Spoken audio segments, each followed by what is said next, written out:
গল্পের শুরু হয় 1865 সালের ফ্রান্স থেকে। সেখানে আমরা জোসেফিন নামের একটা মেয়েকে দেখি। সে তার বাবা মায়ের সাথে ফ্রান্সের গ্রামে থাকতো। ওর মা অনেক বছর আগে মারা গেছে, সেই কারণে জোসেফিন বেশিরভাগ সময় একা একা বাড়িতেই থাকতো। সে খুবই সাদামাটা একটা মেয়ে, আর তার বই পড়তে খুব ভালো লাগে। জোসেফিন খুব সুন্দর, সেই কারণে গ্রামের অনেক ছেলেই তার পেছনে লেগে থাকতো। তাদের মধ্যে পল নামের এক ছেলে ছিল। সে জোসেফিনের বাবার বন্ধুর ছেলে। পল তাকে পছন্দ করত, আর জোসেফিনের বাবা চাইতেন তার মেয়ের সঙ্গে পলের বিয়ে হোক। একদিন জোসেফিন যখন চার্চে যাচ্ছিল, তখন চার্চের বাইরে বসে থাকা টিমোথি নামের এক ছেলে তাকে দেখে একেবারে মুগ্ধ হয়ে যায়। টিমোথি ছিল এক বাউন্ডুলে। সে এখানে সেখানে ঘুরে বেড়াতো আর একদম ভিখারির মতো জীবন কাটাতো। এই প্রথমবার সে এই গ্রামে এসেছিল। কিছু সময় পর যখন জোসেফিন বাড়ির দিকে যাচ্ছিল, তখন দেখা যায় টিমোথি তাকে অনুসরণ করছে। সে জোসেফিনের বাড়ির কাছে থাকা এক গাছে চড়ে বসে, যেখান থেকে সে সোজা জোসেফিনের ঘরে দেখতে পারত। এমন ভাবে কয়েকদিন ধরে টিমোথি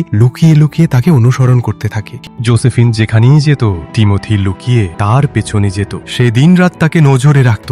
এমনকি সে জোসেফিনকে নদীতে স্নান করতেও দেখে। জোসেফিন এসব কিছুই জানতো না যে কেউ তাকে এইভাবে এতদিন ধরে অনুসরণ করছে। এক রাত যখন জোসেফিন আর তার বাবা তাদের ঘরে ঘুমোচ্ছিল, তখন টিমোথি চুপচাপ ঘরে ঢুকে ঘুমন্ত জোসেফিনের দিকে তাকিয়ে থাকে। কিছু সময় পর সেই চুপচাপ বেরিয়ে যায়। এরপর দিন টিমোথি আবার জোসেফিনের বাড়ির দরজার সামনে আসে। তখন জোসেফিনের বাবা বাইরে তাকে দেখে ফেলেন। টিমোথি তখন নিজের অসহায়, ক্ষুধার্ত আর বোবা হওয়ার অভিনয় করে। জোসেফিনের বাবার তার প্রতি মায়া হয়, তাই তিনি তাকে বাড়ির ভিতরে ডেকে নেন। বোবা হওয়ার ভান করার জন্য টিমোথি কাগজে লিখে নিজের কথা বোঝাতে থাকে। সে খুব বুদ্ধিমান। এই জিনিসটা জোসেফিনের বাবার ভালো লাগে। তিনি টিমোথির প্রতি খুব ইমপ্রেস হন। কিছু সময় পর তিনি টিমোথিকে তার পরিবারের সঙ্গে ডিনার করতে বলেন। ডিনারের টেবিলে তখন জোসেফিন, তার বাবা, পল আর টিমোথি সবাই বসে থাকে। জোসেফিনের বাবা তখন টিমোথিকে পলের সঙ্গে আলাপ করিয়ে দেন। এরপর টিমোথি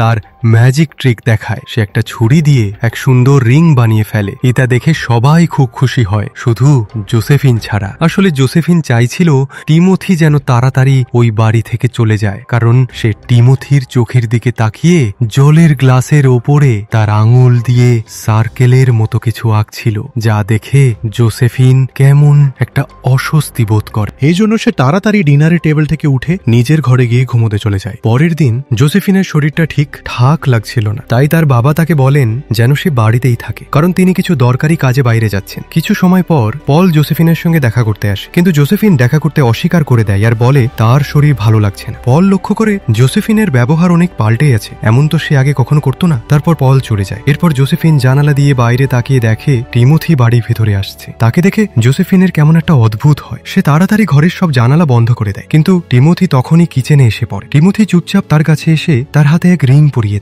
তখন জোসেফিন যখন টিমোথির চোখের দিকে তাকায়, তখন তার কিছু হতে থাকে। তবুও সে নিজেকে সামলে নেয় আর টিমোথিকে খাবার দেয়। তখন টিমোথি সুযোগ বুঝে জোসেফিনের চুলে জাদু করতে শুরু করে।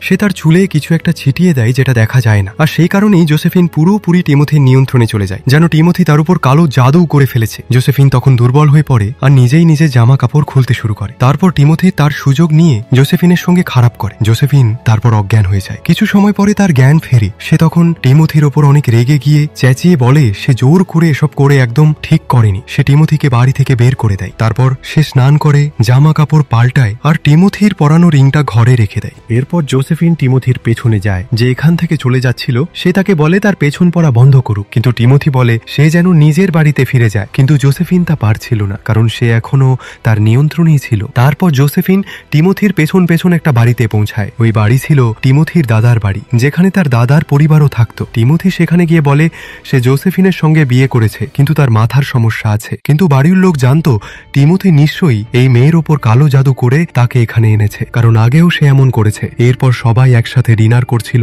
তখন জোসেফিন অদ্ভুত আচরণ করতে থাকে। সে বাড়ির লোকজনের কাছে সাহায্য চায় আর বলে সে বাড়ি যেতে চায়। ঠিক তখন টিমোথি তার মাথায় হাত বুলিয়ে দেয় আর সে আবার টিমোথির নিয়ন্ত্রণে চলে যায়। এবার টিমোথি যেভাবে চাইছিল জোসেফিন ঠিক সেভাবেই আচরণ করতে শুরু করে। সে এক পাপেটের মতো তাকে পুরো বাড়ির মধ্যে ঘুরিয়ে বেড়াচ্ছিল। জোসেফিনের অবস্থা দেখে বাড়ির লোকজন তাকে সাহায্য করতে চাইছিল, কিন্তু টিমোথি তাদের আগেই হুমকি দিয়েছিল যদি তারা বাধা দেয় তাহলে ভালো হবে না। এই কারণেই তারা কেবল সবকিছু চুপচাপ দেখতে লাগলো, কিছু করতে পারল না। এরপর টিমোথি জোসেফিনকে এক ঘরে নিয়ে যায় আর তার সঙ্গে খারাপ কাজ করতে থাকে। তখন টিমোথির দাদা এসব দেখে ফেলে আর রাগে টিমোথিকে বাড়ি থেকে বের করে দেয়। তারপর বাড়ির লোকজন জোসেফিনকে একটা চেয়ারে বেঁধে ফেলে, কারণ সে তখন খুব অদ্ভুত আচরণ করছিল। বাড়ির লোকজন অনেক চেষ্টা করে জোসেফিনকে ঠিক করার জন্য, কিন্তু যখন কোনো লাভ হয় না তখন তারা বাধ্য হয়ে আবার টিমোথিকে ডাকে। তারপর সে জোসেফিনকে ঠিক করে, তারপর সে তাকে নিয়ে ওই বাড়ি থেকে বেরিয়ে যায়। পরের দিন তারা দুজন এক জঙ্গলে গিয়ে থামে। টিমোথি তখন জঙ্গলে শিকার করতে যায় আর জোসেফিন চুপচাপ বসে থাকে। কিছু সময় পর টিমোথি একটা খরগোশ ধরে আনে আর সেটা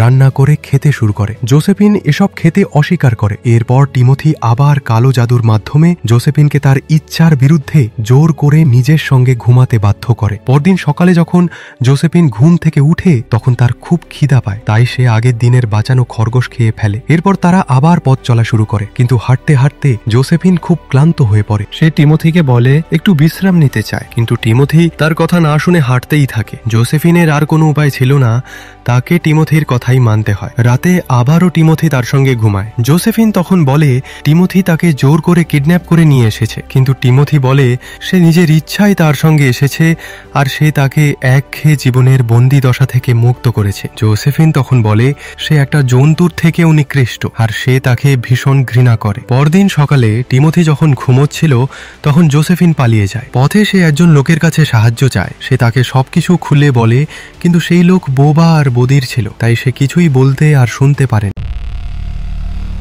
এই কারণে জোসেফিন বাধ্য হয়ে আবার টিমোথির কাছে ফিরে আসে। রাতে আবার টিমোথি তার সঙ্গে ঘুমোয়। এবার জোসেফিন বুঝে যায় এখান থেকে বাঁচতে হলে আপাতত টিমোথির কথা মতো চলতে হবে। সে মনে মনে ঠিক করে যেদিন সুযোগ পাবে সেই দিনই পালাবে আর নিজের বদলা নেবে। এর পরদিন যখন তারা সামনে এগোচ্ছিল তখন কিছু চোর রাস্তায় টিমোথির ওপর হামলা করে। তারা তার জিনিসপত্র ছিনিয়ে নিতে শুরু করে। টিমোথি তাদের সঙ্গে লড়াই করে আর সেই সময় তার এক হাত কেটে যায়। এই সময় সেই চোরগুলো পালিয়ে যায়। তারপর টিমোথি নিজের জখমটা ঠিক করার চেষ্টা করছিল। তখন জোসেফিন তাকে বলে ওর চোটটা ভালো করে পরিষ্কার করতে হবে, না হলে ইনফেকশন হয়ে যেতে পারে। রাতে ওরা জঙ্গলের যেই জায়গায় ছিল তার কাছাকাছি এক গ্রামে একটা পার্টি হচ্ছিল। ওরা দুজনেই সেখানে গিয়ে খাওয়া দাওয়া করে, তারপর ডান্স করে। সেখানেই জোসেফিন তাকে কি শো করে। পরে যখন ফায়ার শো চলছিল তখন জোসেফিন সবাইকে বলে ওদের কাছেও একটা শো আছে। সে টিমোথিকে বলে লোহার রড দিয়ে তাকে দাগ দিতে। তখন টিমোথি ওর কাঁধে দাগ দিয়ে দেয়। আসলে জোসেফিন টিমোথিকে তার কাছে আসতে দিচ্ছিল যাতে টিমোথির মনে হয় সে তাকে ভালোবাসতে শুরু করেছে, তার বিশ্বাস অর্জন করে। সে নিজেই এখান থেকে পালিয়ে যাওয়ার পরিকল্পনা করছিল।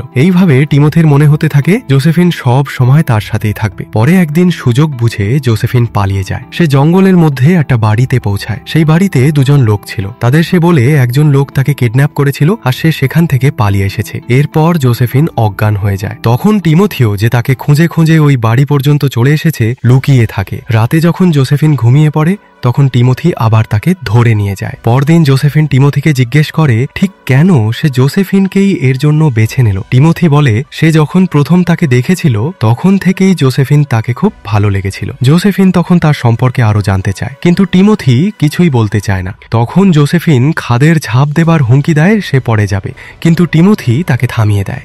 টিমোথির মনে হতে থাকে জোসেফিন সত্যি তাকে ভালোবাসে। এভাবে কিছুদিন কেটে যায় আর টিমোথির বিশ্বাস হয় জোসেফিন কোনো দিন তাকে ছেড়ে যাবে না, ঠকাবে না। একদিন জোসেফিন দেখতে পায় টিমোথির হাতে যে চোট ছিল সেখানে ইনফেকশন হয়ে গেছে, যার জন্য তার শরীর খারাপ হতে থাকে। তখন জোসেফিন তাকে একটা জায়গায় রেখে গ্রাম থেকে এক ডাক্তার নিয়ে আসে। ডাক্তার এসে টিমোথির হাতে ওষুধ লাগিয়ে ব্যান্ডেজ করে দেয়। তারপর জোসেফিনকে বলে টিমোথিকে হাসপাতালে নিয়ে যাওয়া দরকার। ডাক্তার চলে যাওয়ার কিছুক্ষণের মধ্যেই পুলিশ এসে পৌঁছায়। তারা টিমোথিকে ধরে ফেলে কারণ সে জোসেফিনকে কিডন্যাপ করে টর্চার করেছিল।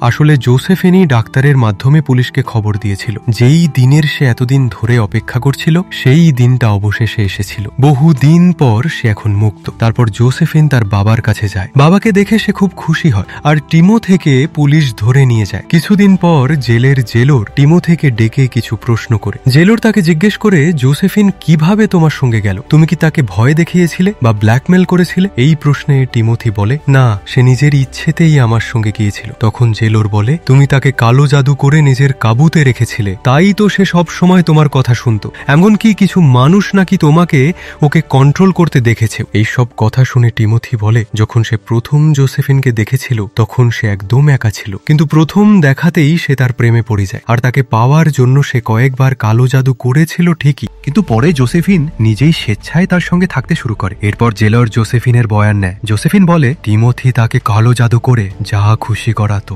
জেলরে প্রথমে তার কথায় বিশ্বাস হয় না, কারণ সে তো অনেক মাস টিমোথির সঙ্গে ছিল, কিন্তু কখনো পালানোর চেষ্টা করেনি। তখন জোসেফিন বলে সে ভয় পেত যদি টিমোথি তাকে মেরে ফেলে। তারপর জেলর জিজ্ঞেস করে, সে কি তোমাকে কিডন্যাপ করেছিল? জোসেফিন বলে, হ্যাঁ, সে আমাকে জোর করে ধরে নিয়ে গিয়েছিল এবং অনেক দিন ধরে টর্চার করেছিল। প্রমাণ হিসাবে সে নিজের কাঁধ দেখায়, যেটাই টিমোথি লোহার রড দিয়ে দাগ দিয়েছিল। এটা দেখে জেলর এবার তার কথায় বিশ্বাস করে। এরপর কোর্টে শুনানির সময় টিমোথি নিজেই নিজের দোষ স্বীকার করে নেয় যে সে জোর করে জোসেফিনকে নিজের কাছে রেখেছিল। তখন তাকে 12 বছর জেলের সাজা দেওয়া হয়। একদিন জোসেফিন জানতে পারে সে মা হতে চলেছে আর ওর পেটে টিমোথিরই বাচ্চা আছে। তখন তার বাবা সিদ্ধান্ত নেন যে জোসেফিনের বিয়ে পল নামে এক ছেলের সঙ্গে দেবেন, যে বাচ্চাটাকেও নিজের সন্তান হিসেবে গ্রহণ করতে রাজি ছিল। কিছু মাস পর জোসেফিন একটা সুন্দর ছেলের জন্ম দেয়, কিন্তু এদিকে তার বাবার শরীর খারাপ হয়ে যায় আর কিছুদিনের মধ্যেই উনি মারা যান। এরপর জোসেফিন ঠিক করে সে পল আর তার ছেলেকে নিয়ে প্যারিসে চলে যাবে। প্যারিসে যাওয়ার আগে সে তার ছেলেকে নিয়ে একবার টিমোথিকে দেখতে যায়। টিমোথি তাদের দেখে খুব খুশি হয় আর জোসেফিন